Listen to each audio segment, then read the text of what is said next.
الا سلط اللہ علیہم عدوا من غیرہم فاخذوا بعض ما فی ایدہم، اللہ ان پہ دشمن غیروں سے مسلط کرتے ہیں، ان کے پاس جو تھوڑا بہت بچا ہوتا ہے وہ بھی چھین لیا جاتا ہے۔ کیا بچا تھا تیرے میرے پاس؟ وہ بھی ٹیکسز لگ لگ کے۔ جب تیرا میرا بینک غیروں کے پاس ہے، اسٹیٹ بینک، تیری میری موٹر ویز، تیرے میرے ایئرپورٹس، تیرے میرے وجود گروی ہیں جناب، ادھارے ہیں، ابھی باپ کی پشت میں نطفے ہوتے ہیں تو ہم ہزاروں کے ادھار کے نیچے دبے ہوئے ہوتے۔ جب تیری میری حالت یہ ہو چکی ہے، پھر رب نے دشمن تو مسلط کرنا تھا، کیونکہ رب سے کیے وعدے بھلائے۔ آئیے لوٹیے ان وعدوں کی طرف، چیک کیا کریں اللہ تعالیٰ سے جو ہم نے وعدے کیے ہیں۔ اعوذ باللہ السمیع العلیم من الشیطان الرجیم، رب اشرح لی صدری ویسر لی امری واحلل عقدۃ من لسانی یفقہوا قولی۔ حاضرین مجلس، احباب گرامی، انسان کے اوپر اللہ تعالیٰ کے بے شمار احسانات میں سے ایک عظیم تر احسان یہ ہے کہ اللہ نے اسے زندگی برائے بندگی بخشی ہے۔ صرف زندہ ہونا کافی نہیں ہے، زندگی کے مقصد کو سمجھ کے جینا، وقت کو گزارنا، یہ بڑا اہم ہے۔ اگر آپ نے کبھی کسی کو کام بھیجا ہو، کام بڑا اہم ہو، آپ اس کے باس ہوں اور آپ کی حیثیت یہ ہو کہ آپ کی بات سنی جاتی ہے، مانی جاتی ہے، پھر وہ بندہ جس کام بھیجا گیا ہے اس کام کو بھول جائے یا کام نہ کرے تو یقیناً غصہ بنتا ہے، ناراضگی بنتی ہے۔ اور میں نے دیکھا ہے کہ بڑی ساری دنیا اپنے تعلق توڑ لیتی ہے، اس کی جاب، اس انسان کی نوکری خطرے پہ لگ جاتی ہے، لوگ فارغ کر دیتے ہیں۔ اللہ رب العزت کا ہمارے اوپر بہت بڑا کرم ہے کہ جس مقصد کے لیے ہمیں بھیجا تھا، 8 ارب میں سے 6 ارب رب کے نافرمان بن کے سیدھے سیدھے انکاری، لیکن اللہ نے نہ کبھی روٹی روکی ہے، نہ ہوا روکی ہے، نہ پانی کو روکا ہے، نہ دھرتی ان سے چھینی، زندگی دی ہے، مزید مہلتیں دی ہیں، مزید موقع دیے ہیں۔ یہ اللہ کا انداز ہے کہ وہ رحیم ہے، رحمان ہے، کریم ہے۔ اگر اللہ نے آپ کو زندگی دی ہے تو سب سے پہلے سوچئے کہ میں آیا کیوں۔ جواب ایک ہے، دوسرا کوئی جواب نہیں۔ جواب صرف یہ ہے کہ مجھے اس دھرتی کے مالک، زندگی کے مالک، کائنات کے مالک، وسائل کے مالک، عطاؤں کے مالک، نعمتوں کے مالک، اس سے پوچھ کے چلنا ہے کہ کرنا کیا اور کیسے کرنا ہے، کتنا کرنا ہے۔ آپ کسی ہوٹل کو، ریسٹورنٹ کو، شادی ہال کو آرڈر لگائیں کہ اتنی نفری ہے، اتنے لوگ ہیں، اتنا کھانا بننا ہے، آپ نے 500 کا آرڈر دیا ہے پر ہیڈ، اور وہ توجہ ہی نہیں کرے، آپ کو کہہ دے ٹھیک ہے ہو جائے گا، بے فکر نہیں، لیکن جب وقت آئے، نہ بارات کو بٹھانے کے لیے، نہ لوگوں کی سٹنگ پلان کا کوئی نہ وقت کے اوپر کوئی استقبال کا طریقہ کار، نہ پانی، نہ مشروبات، نہ کھانا، نہ پینا، کتنی تکلیف ہو۔ ایک حال والا آپ کو کہتا ہے جی میں آپ کو ٹائم دے ہی نہیں سکتا، میری یہ جگہ بک ہے، ہمیں اس سے کوئی شکوہ نہیں، لیکن جو وعدہ کرے، بکنگ بھی کر لے، ایڈوانس بھی لے لے، اور ٹائم پہ آ کے کچھ نہ کیا ہو تو تکلیف تو ہوگی۔ جس انسان نے کلمہ پڑھا ہے اس نے رب سے وعدہ کیا ہے، لا الہ الا اللہ، زندگی کی ہر خوشی، ہر غمی، ہر موڑ پہ اللہ میں تیرے لیے، تیرے حکم پہ تیرے ساتھ کھڑا ہوں، میں کسی اور کی صف میں نہیں ہوں گا، مشکلیں جتنی مرضی بڑھ جائیں میری زندگی بندگی میں ہی گزرے گی، میں تجھے معبود سمجھ کے، میں عابد بن کے، میں غلام اور نوکر اور آپ کے اشاروں پہ چلوں۔ یہ وعدہ ہے میرا اور آپ کا، ہم نے بکنگ کی۔ اگر وعدہ کر کے صرف ہم 5 ٹائم کے وعدے بھی نہیں نبھا سکے، مثال لیں آپ اور میں، آبادی کتنی ہے یہاں، مسجدیں کتنی تھوڑی ہیں، لوگ کتنے زیادہ ہیں، صفیں کتنی کم ہیں، گھر اور کوٹھیاں کتنی بڑی ہیں، مسجدوں کے حال کتنے چھوٹے ہیں، اگر یہ نہیں بھرتے اور قریب میں کافر یا مشرک یا کوئی ملحد یا عیسائی یا ہندو یا مجوسی، یہودی نہیں رہتے، مسلمان ہیں، تو مطلب یہ ہے کہ لا الہ الا اللہ کا وعدہ کر کے جب ٹائم آیا ہے اللہ اکبر اور ٹائم آیا ہے حی علی الصلاۃ، آپ اور میں کلمہ پڑھ کے وعدہ کر کے پکا عہد کر کے الستو بربکم، رب کو رب مان کے جب نہیں آئے، تیرے میرے رب کا غصہ تو بنتا ہے۔ آج ہم پوچھتے ہیں نا رب غصے میں کیوں ہے، سمندروں میں سونامی کیوں ہے، چاروں طرف طوفان کیوں ہے، یہ آندھیاں، یہ سیلاب کیوں ہیں، یہ جگہ جگہ پہ چیزوں کے بحران کیوں ہیں، زمینیں بھی وہی ہیں، لوگ بھی وہی ہیں، مگر آزمائش در آزمائش کس لیے ہے؟ سبب ایک ہے کہ رب ناراض ہے، رب غصے میں ہے، اور ہم محسوس نہیں کرتے اس پہلو کو۔ آج یہ مت دیکھیں کہ ہم 4 ہیں، 5 ہیں، 10 ہیں، ایک بھی آدمی ہو تو بدلنے کے لیے کافی ہوتا ہے۔ پوری کائنات بھی غلط ہو جائے، اگر آپ سیدھے ہیں تو نقصان کوئی نہیں، ساری کائنات آپ کے ساتھ کھڑی ہو جائے اور آپ غلط ہیں تو فائدہ کوئی نہیں۔ میری کم از کم ذمہ داری یہ ہے کہ میں گریبان میں جھانکوں اور سوچوں، یا ایھا الناس اعبدوا، اللہ نے کیوں کہا ہے کہ انسانوں بندے بن جاؤ؟ کیونکہ ہم سے بندگی ہو نہیں رہی. وعدہ کر کے آئے، ارادے کیے ہیں، اور یہ ضروری نہیں. کچھ لوگ نماز پڑھ لیتے ہیں، ذکر اذکار میں ڈھیلے ہیں، کچھ تسبیح کو ہاتھ سے گرنے نہیں دیتے، فرائض میں ڈھیلے ہیں، کچھ نوافل کی بھرمار کر رہے ہیں، لیکن اللہ نے جو دن میں ذمہ داریاں لگائی ہیں ان سے غافل ہے. آئیے اپنی زندگی کو سنوارنے کے لیے بندگی کے پہلو کو دیکھتے ہوئے پہلی چیز صحیح کریں، اپنی نیت کو درست کریں. میری اور آپ کی نیت بڑے فرق لا سکتی ہے. مثال دینا چاہتا ہوں. یہ قربانی خریدنے اور بیچنے کا سیزن، لوگ لے رہے ہیں، پال رہے ہیں، بیچ رہے ہیں. جو ہی یہ سیزن آتا ہے، چاروں طرف سوشل میڈیا پہ عوام الناس میں، لوگوں میں، یہ بڑے بڑے جو اپنے آپ کو عقل مند اور دانا بینا اور سمجھدار سمجھ رہے ہوتے ہیں، میں نے ان لوگوں کو دیکھا ہے، سنا ہے. ان کا اللہ پر، اسلام پر، شریعت پر، وحی پر، قرآن پر، حدیث پر، سیرت طیبہ پر یہ اعتراض شروع ہو جاتے ہیں کہ یار ہم ایسے دین کو نہیں مانتے کہ جس میں لاکھوں کروڑوں جانور ذبح کروا کے، خون بہا کے، گوشت کو اتنا وافر کر کے معاشی نقصان کیا جائے. یہ جتنی قربانیوں پہ پیسے لگانے تھے، کہیں اچھا نہیں ہے کہ کسی غریب کی بیٹی کی شادی کروا دی جائے، کسی غریب اسٹوڈنٹ کا داخلہ کروا دیا جائے، کسی یتیم مسکین بیوہ کا ہاتھ بٹا دیا جائے.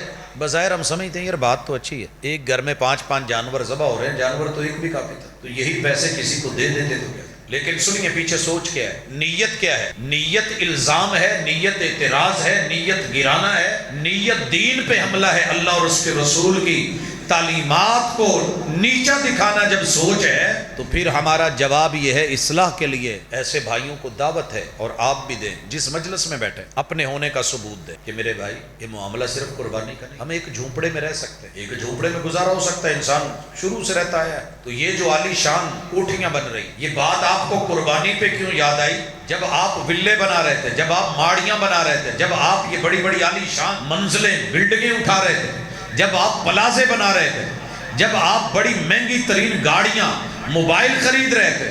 آپ کے ایک موبائل کی قیمت میں ایک بیٹی کا نکاح ہو سکتا اور بڑے اچھے طریقے سے ہو سکتا ہے. تب آپ لے لیتے نا، اس وقت گزارا تو چھوٹا موٹا موبائل بھی کر سکتے، رابطے میں رہنا مقصد تھا. تب آپ نے کیوں نہیں سوچا؟ آپ کے ایک سوٹ کی جگہ 10 سوٹ آ جاتے ہیں، آپ نے تب کیوں نہیں سوچا؟ حضرات اسی طرح حج اور عمرے کے دن ہیں یہ، تب بھی دنیا کو چاروں طرف پریشانی، اتنی دولت، اتنا سرمایہ، اتنا پیسہ، حج عمرے پہ صرف لبیک اللہم لبیک اور طواف، زمزم پینے کے لیے اتنا سرمایہ، اتنی دولت. کسی غریب کا قرض لوٹا دو. جناب حج اور عمرے پہ کتنے لوگ گئے ہیں، آپ کو تکلیف ہوئی ہے، پیچھے تمہاری نیت خراب ہے. اگر تم نے یہ قرض نمٹانے ہوتے تو پاکستان کا ایک آدمی پورے پاکستان کا قرض چکا سکتا ہے. اللہ نے ایسے ایسے امیر رکھے.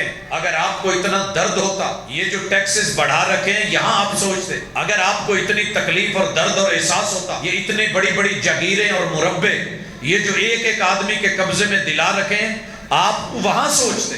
اللہ کے دیے ہوئے مال کو اللہ کے رستے میں لگانے پہ آپ تکلیف فیل کرتے ہیں، تو نیت کا مسئلہ ہے، ارادے کا مسئلہ ہے، قصد کا. بیٹی چپ رہے ہیں، بیٹا بس کر دیں. آپ اور میں جس نقطے کو سمجھنا چاہ رہے ہیں، یہ بھی ایک نیت ہے، یہ بھی ایک سوچ ہے، یہ بھی ایک ارادہ ہے جس کی وجہ سے جملے، الفاظ اور کلمات نکلتے ہیں. اگر یہ سوچ ہے تو قابل اصلاح ہے. آئیے دوسری طرف آئیے. آج ہی ایک سوال آتا ہے، ایک نوجوان پوچھتا ہے کہ اللہ نے مجھے صاحب حیثیت بنایا ہے، میرے پاس قربانی کے پیسے ہیں، میرا ارادہ شروع سال سے تھا، پچھلے سال جب قربانی کی تو تب سے میں نے ارادہ کر لی کہ انشاءاللہ زندہ رہے تو میں نے اگلے سال قربانی کرنی، میرے پاس پیسے ہیں، میں نے عید کے قریب جا کے جانور خریدنا ہے. لیکن میرے ہمسائے میں 2 بچے ہیں جن کی شادی کے لیے ان کے پاس وسائل نہیں ہے اور شادی کی تاریخ ڈن ہو چکی. تو میرا سوال یہ ہے کہ قربانی تو میں نے کرنی ہے، نیت بھی ہے، حیثیت بھی ہے، کیا اگر یہی پیسے میں دے کے ان بچیوں کو ان کے گھر الوداع ہونے میں کوئی تعاون کر دوں، کوئی ساتھ دے دوں، باپ کی عزت رہ جائے، تو میرا رب میرے ساتھ ناراض تو نہیں ہوگا کہ اس نے قربانی نہیں کی؟ اور قربانی کے جو نتائج، جو فوائد اور جو برکات ہوتی ہیں، کہیں وہ ختم تو نہیں ہو جائے؟ میرا یہ کام جو رب کے ساتھ وعدہ ہے نیکی کا، قربانی کا، اللہ کہیں اس پہ گناہ تو نہیں لکھے گا؟ سوچ دیکھیے، ایک سوچ وہ بھی ہے کہ یہ بھی ہے. تو جواب کیا ہے کہ قربانی طاقت پہ ہے، پیسے پہ ہے، استطاعت پہ ہے. حج عمرہ بھی استطاعت پہ ہے، لیکن کب؟ جب اس کا وقت آئے. وقت کب ہے؟ 10 ذوالحجہ، ماں بعد کے دن. اس سے پہلے کوئی ایمرجنسی بنی ہے، کوئی حالات بنے، آپ نے وہ پیسے اللہ کے راستے میں یا کسی غریب کو، یتیم مسکین بیوہ کو، یا کسی ایمرجنسی میں، کسی ہاسپیٹل میں کسی مریض کو دینے پڑ گئے ہیں، آپ نے لگا دیے ہیں تو آپ کو اس نیت کا اجر جو آپ نے پچھلے سال سے کیا ہوا ہے کہ میں نے قربانی دینی ہے وہ اجر بھی ملے گا، رب کی دربار میں کمی کوئی نہیں۔ آپ نے جانور خریدنا تھا نہیں خریدا، اس کا بھی صلہ اجر رحمت کرم برکت عطا ہوگی۔ یہ جو آپ نے حقوق العباد کو مد نظر رکھتے ہوئے خالق کے ساتھ اس کی مخلوق کے اوپر مہربانی سوچی ہے اور اس کی مدد کی ہے، اس کا صلہ اس کا اجر اللہ الگ سے آپ کو عطا کرے گا، کیونکہ آپ کی نیت میں اسلام پہ اعتراض نہیں۔ اگر تو اعتراض ہے کہ یہ رکن درست نہیں، یہ حج کا رکن، یہ عمرہ، یہ قربانیاں، یہ اللہ کے احکام، یہ وہی سب بیکار کی ہے بغیر سوچے سمجھے، تو پھر آپ ساری دنیا کو بھی فیسلٹیٹ کر دیں، سہولتیں دے دیں، ویلفیئر کی سوسائٹیاں چلا دیں، کسی کام کی نہیں۔ لیکن اگر آپ اللہ کے ساتھ مخلص ہیں، دین کے ساتھ مخلص ہیں، اعتراض نہیں ہے، آپ کی نیت میں اخلاص ہے، اور وہ بھی کر رہے تھے تو اللہ کے لیے، یہ اچانک ایمرجنسی بنی اس کو بھی کیا اللہ کے لیے، تو انشاءاللہ دوہرا اجر۔ اس لیے اپنی نیتوں کا قبلہ درست کریں، نہیں وسد کربد نشتا۔ اللہ کے گھر بھی بے آباد ہو جاتے ہیں جب نیتیں درست نہ ہو، اپنے گھر بھی برباد ہو جاتے ہیں جب نیتیں صحیح نہ ہو۔ کاروبار میں 4 لوگ شامل ہیں اور چاروں کی نیت یہ ہے کہ انشاءاللہ تھوڑا ہو یا زیادہ ہو، جتنا پرافٹ ہوگا ہم ایک دوسرے کو سپورٹ کریں گے، تعاون کریں گے، ساتھ دیں گے، وقت دیں گے۔ ان کو اللہ تھوڑے بھی دے دے تو اس میں برکت ہوگی، کیونکہ سب کی نیتیں صاف ہیں، یہ کام چمکے گا، رب کا وعدہ ہے، تجارت میں برکت ہوگی۔ لیکن اگر چاروں میں سے کسی ایک کی بھی نیت یا چاروں کی نیت خراب ہے کہ ایک دفعہ لے لے، میرا داؤ لگے گا، میں بیچ میں سے ہاتھ دکھاؤں گا اور بعد میں دیکھی جائے گی، تو یہ کاروبار کبھی نتیجے تک نہیں پہنچے گا۔ نیتیں خراب ہے، سوچ خراب ہے، بنیاد خراب ہے۔ اسی طرح اعمال میں بھی بسا اوقات ہم عمل کرتے ہیں، اللہ توفیق دیتا ہے، نماز پڑھتے ہیں، روزہ رکھتے ہیں، حج زکوٰۃ خیرات کی طرف، لیکن ذہن آ جاتا ہے کہ یار میں نے اکیلے نے کیا، اس کو پوری دنیا دیکھے، بلے بلے ہو، نام بنے، آج کام کر رہا ہوں، کل کو سیاست چمکے گی، لوگوں کو پتہ ہوگا کہ یہ اچھے کام کرتا ہے۔ آپ کی سوچ جتنی مرضی اچھی ہے، لیکن تیرے رب کے ہاں یہ پسندیدہ نہیں، تیرے اللہ کا فیصلہ ہے۔ جب بندے کی نیت صحیح ہو، مخلص ہو، کام چھپ کے کرے، دائیں ہاتھ سے دے بائیں کو پتہ نہ چلے، اللہ آسمان کے فرشتوں کو بٹھا لیتے ہیں، فرشتوں آؤ جی اللہ جی، یہ بندہ، اسے میرے ساتھ پیار ہے اور جو کرتا ہے صرف میرے لیے کرتا ہے، دکھاوا نہیں، سنو مجھے بھی اس سے پیار ہے۔ جبریل آسمان کے فرشتوں میں منادی کر دے، اللہ فلاں بندے سے پیار کرتا ہے، افلاک والو، آسمان کی مخلوق، تم بھی اس بندے سے پیار کرو۔ آسمان کے فرشتوں میں اس بندے کی محبت ڈال دی جاتی، پھر اللہ یہ منادی اہل زمین میں کروا دیتے ہیں۔ کوئی دنیا کی ایپ نہیں کہ جو اس کی مشہوری کر رہی ہو، کہیں اس کا سٹیٹس نہیں لگا ہوا، کہیں اس کا نام اشتہار پہ نہیں ہے، لیکن یہ عرش میں مشہور، افلاک میں مشہور، اللہ اہل زمین میں لوگوں کے دلوں میں منادی کروا کے اس بندے کی محبت، عزت، آبرو اور پیار ڈال دیتے ہیں۔ جب یہ ذمہ داری خود رب نے لے لی تو پھر میں اور آپ کیوں اپنے سٹیٹس لگا کے عمل کو برباد کرتے ہیں؟ کتنے ائمہ ہیں جنہوں نے اپنی کتابوں میں لکھا ہے کہ رب کا گھر بنانا دنیا میں جنت کے اندر گھر بنانے کے برابر ہے، لیکن اگر لکھ دیا، نام لکھ دیا کہ یہ مسجد فلاں صاحب حیثیت نے، مخیر نے بنائی ہے، پیسے پکڑائے اور کہا اعلان کر دیجئے، بلے بلے چودھری صاحب نے اتنا دیا ہے، اللہ کہتے ہیں رکھ، مجھے تیری شہرتوں کی ضرورت نہیں۔ علامہ ابن تیمیہ رحمہ اللہ فرماتے ہیں اس بندے کی ساری جمع پونجی برباد گئی، اس کے حق میں نہیں، اس کے خلاف چلی گئی۔ تو آئیے، ہم اللہ کی بندگی کے لیے پیدا ہوئے ہیں، پہلا نقطہ، ہم کسی مقصد کے لیے آئے ہیں، یوں ہی آوارہ نہیں کہ کھایا پیا، کام کیا، سوئے، بچے بنائے، مر گئے، قبر میں چلے گئے۔ ہماری زندگی با مقصد ہے، اور جس مقصد کے لیے آئے ہیں وہ کام کریں۔ میں یہ مثال بہت عرصے سے بھلانا چاہ رہا ہوں، بھول نہیں رہی۔ ہمارے گھروں میں کئی دفعہ بچوں کو بھیجا جاتا ہے کہ یہ کام کر کے آئیں، اسے بھیجا تھا کہ جا کے نہ فلاں سبزی لے آئیں، ماں نے بولا مٹر لے آنا، یہ ٹماٹر اٹھا کے لے آیا،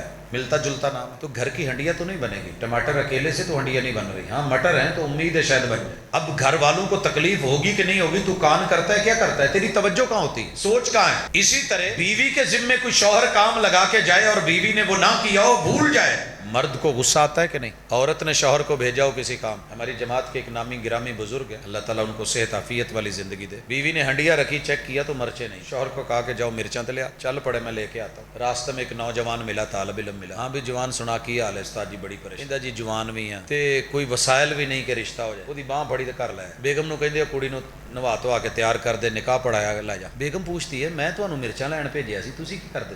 سوچیے آپ کو عجیب نہیں لگا؟ اللہ نے تو بھیجا تھا اپنی بندگی کے لیے کہ جا بندے، یہ جنت کا تو مہمان ہے، میں نے تجھے اس سیارے پہ بھیجا ہے بندگی کے ساتھ صاف ستھرا ہو کے، نیٹ اینڈ کلین ہو کے، پاکیزہ سوچ، پاکیزہ نیت، پاکیزہ عقیدہ اور پاکیزہ زندگی اور عمل لے کے آ جا، میں نے جنت کی حوریں تیرے لیے تیار کی ہوئی ہیں۔ اور ہم یہاں آ کے ماشاءاللہ جن چکروں میں پڑ گئے ہیں، آپ مجھ سے کہیں بہتر سمجھ، کہیں مجھ سے بہتر سمجھ۔ تو آئیے یو ٹرن لیجئے، جس مقصد کے لیے آئی ہیں وہ مقصد کا تعین کریں۔ ربنا آتنا فی الدنیا حسنہ، دنیا کمائیں، اللہ نے نہیں روکا، کمائیں، اچھا کھائیں، اچھا پہنیں، حسن و جمال کی دنیا میں رہیں، زیب و زینت کو اختیار کریں، صرف کپڑوں کی زینت نہیں، جو نماز کی زینت مانگی گئی ہے وہ بھی دیں، جو قیام کی زینت مانگی گئی ہے وہ بھی دیں، جو خشوع اور خضوع مانگا گیا ہے وہ بھی دیں، جو تشہد کے اندر اللہ کا ڈر، خوف، للہیت مانگی گئی ہے وہ بھی دیں، جو زکوٰۃ کے پہلو، نماز کے پہلو، روزے کے پہلو، حج زکوٰۃ کے معاملات ہیں انہیں بھی دیکھیں، پھر جا کر کے زندگی مزہ کرے گی۔ اور نیت کی اصلاح، میں اکثر کہا کرتا ہوں، علماء نے لکھا ہے کئی دفعہ نا نیت بندے سے زبردستی خراب ہو جاتی، زبردستی خراب ہو جاتی۔ ابھی میں آ رہا تھا تو ایک نوجوان رستے میں ملا، کہہ رہا تھا سر جی میں کوشش کرنا کہ غصہ مقامہ مکدا نہیں تو نیت سیدھی کرا ہوندی نہیں۔ بھئی کیسے نیت ہمارے یہاں سیدھی کیسے ہو؟ جب ہمارے ہاتھ میں موبائل ہے تو نیت آٹومیٹکلی ٹیڑھی ہو جاتی، بتا دے دنیا کو یہ ہو رہا ہے وہ ہو رہا ہے۔ اس نوجوان کا کہنا یہ تھا کہ میری منگڑی نو 2 سال ہو گئے، مینوں ہالے چیک ہی کیتی جاندے تے جدوں آوندے نے سہرا میرا ویندا منڈا نماز کداں پڑھدا، کہندا پہلے تو میں اللہ لی پڑھدا سی، ہن میں سہریاں لی پڑھنا۔ بھی دھکے سے ہو جاتی ہے نا، پڑھ تو وہ اللہ کے لیے رہا ہے، اور جب سورا جی آتے ہیں، سسر جی آتے ہیں، وہ مسجد کے اندر جو ہے لوگ ان کو جانتے ہیں، وہ امامت اور یہ چیزیں،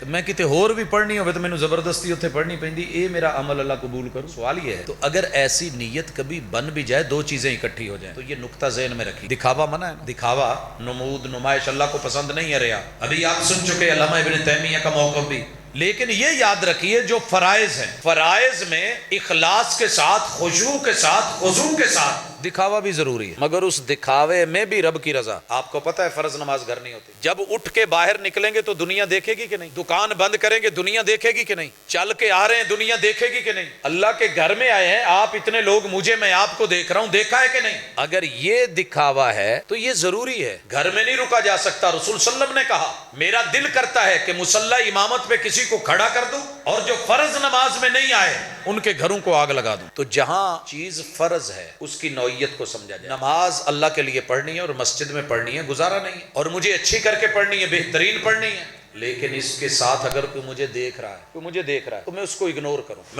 کروں، اسی لیے کہا نماز کے دوران اگر خنزب آ جائے، شیطان آ جائے، اور علامہ ابن الجوزی نے لکھا ہے شیطان آ کر کے بندے کو اس کے طریقے سے گیڑا دیتا ہے، قاری ہے نا، تو اسے کہے گا جی تیری چنگی قرات ہے نا، باقیاں نو تو پڑھنا ہی نہیں آਉਂدا، بلے بلے بلے انہاں دیاں تے نمازاں ہی خراب نے، یہ تے ان اللہ علی کل شیء قدیر پڑھ دینا، اینو ایتھے گیڑا دے، تو اس کے چکر میں نہیں ہے، اسے کہیں کہ ٹھیک ہے اگر میری آواز اچھی ہے تو کوئی محنت کرے، لکنت سے بھی پڑھے تو اللہ اس کو ڈبل اجر بھی دیتا ہے۔ آپ نماز میں ہیں اور وہ آ کے کہتا ہے کہ سورا جی ویکھن ڈے ذرا خیال نال پڑھ، اسے کہیے اعوذ باللہ، طریقہ بتایا رسول صلی اللہ علیہ وسلم نے، آپ کیا پڑھیں گے؟ اعوذ باللہ من الشیطان الرجیم، بائیں طرف اشارہ کر کے، حالانکہ تھوکنا منع ہے، آپ اللہ کے گھر میں ہیں، نیت میں فطور آیا ہے، شیطان نے آ کر کے معاملہ دکھایا ہے، فوری اپنے آپ کو سنبھالیں کہ نہیں، نماز میں اللہ کے لیے پڑھ رہا ہوں، دیکھنے کو ساری دنیا دیکھتی ہے تو دیکھے، فرض ہوتے ہی دیکھنے کے لیے، بھائی فرض ہوتے ہی دیکھنے کے لیے۔ طواف میں آپ نے دیکھا رسول اللہ صلی اللہ علیہ وسلم حج اللہ کے لیے کر رہے تھے، عمرہ اللہ کے لیے، لیکن کیا ہوا؟ کفار بیٹھے، احرام باندھے ہوئے، چادریں لپیٹی ہوئی ہیں، اور حتیم والی سائڈ پہ کفار بیٹھے ہیں۔ محمد رسول صلی اللہ علیہ وسلم نے کیا کہا